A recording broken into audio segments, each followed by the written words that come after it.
Maybe you're a hipster. Maybe you're an idol master. Or maybe the last time you watched anime was 1982. No matter who you are, your whole life has been leading up to this point.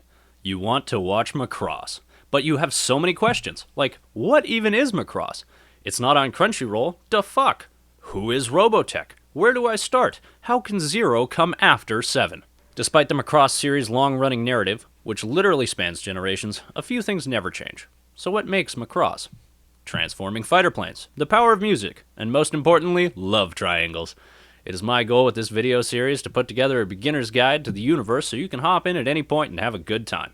In order to achieve this, we'll be going through the convoluted bullshit that is the Macross series in chronological order, starting from Zero. The story actually kind of starts before Zero, in the year 1999. The year 1999, a wonderful year where Family Guy first airs on Fox, Shania Twain wins an award, and the whole world gets dicked by a massive alien spaceship. That's right, the Earth is thrown into chaos as dust from the crash causes a severe climate change, plunging the Earth into a great famine for a few years, but not before the UN decides that after watching Independence Day, aliens are bad. This sparks a world war in which the UN attempts to unify the world in order to pool resources together to fix the alien ship and take the fight to the stars. 10 years later, the New World Order prevailed and the ship was finished. Aptly named the Macross, the name itself being a combination of macro, due to its large size, and cross, in reference to the great distance it will have to cross on its journey through space. Also, one of the writers for the original series had a hard-on for Shakespeare and wanted to reference Macbeth in some way. Macross in Japanese is phonetically similar to Macbeth. I think. Anyways. Okay, so rewind a bit. 1 year before the completion of the Macross, and 2 years after the Unification War, is when Macross Zero takes place. Now, Macross Zero is a weird one. It's a prequel to the original story, but more of a standalone that serves to thicken the lore a bit.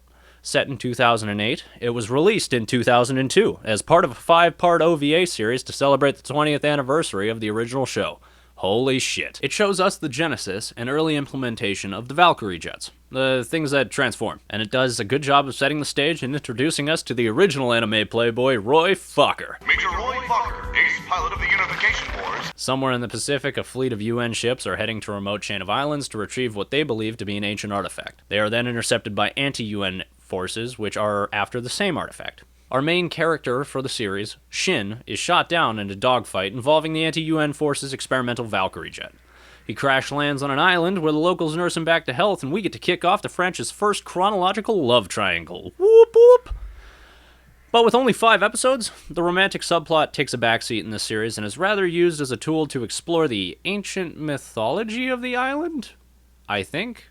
Anyways, the mythology of the island revolves around this Birdman thing, which was a god of creation and destruction. We eventually find out that the Birdman is the ancient relic which was left behind by the protoculture, a race obsessed with genetic manipulation which ruled the Earth about 500,000 years ago. The relic they left activates every 10,000 years or so to determine 2 things: if mankind is A, capable of spaceflight, and B, no longer waging war on itself. If the answer is no to either of these questions, it annihilates all sentient life on the planet and, through genetic manipulation, builds a more evolved life form, until the answer to both questions becomes yes. In short, humanity is the world's longest-running joke. But the meme lives on. It's at this point the series poses a serious question. What happens when a submarine fucks an aircraft carrier? The answer is babies.